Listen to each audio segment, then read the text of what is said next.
Birinchi raqamli valyuta kurslari kanaliga xush kelibsiz. Bugun 16 mart 2026 yil sanasida O'zbek so'mining valyuta kurslari bilan tanishib chiqamiz.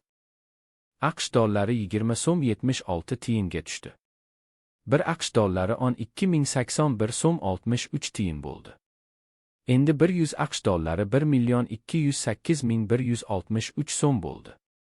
Oxirgi oyda AQSh dollari 1.6% ga tushdi. Yevro 153 so'm 27 tiyinga tushdi. 1 yevro 13.837 so'm 9 tiyin bo'ldi.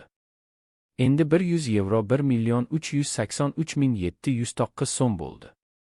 Oxirgi oyda yevro 5.2% ga tushdi. Rossiya rubli 2 so'm 64 tiyinga tushdi. 1 Rossiya rubli 150 so'm 44 tiyin bo'ldi. Endi 1000 Rossiya rubli 150.440 so'm bo'ldi. Oxirgi oyda Rossiya rubli 5.4% ga tushdi. Xitoy yuani 8 so'm 75 tiyinga tushdi. 1 Xitoy yuani 1751 so'm 98 tiyin bo'ldi. Endi 1000 Xitoy yuani 1.751.980 so'm bo'ldi. Oxirgi oyda Xitoy yuani 1.5% ga tushdi. AQSh dollarining Rossiya rubliga nisbatan kursi. 1 Rossiya rubli 25 kopeykaga oshdi.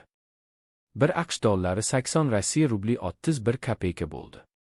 Endi 100 AQSh dollari 8030 Rossiya rubli 86 kopeyka bo'ldi. Oxirgi oyda AQSh dollarining Rossiya rubliga nisbatan kursi 4.1% ga oshdi.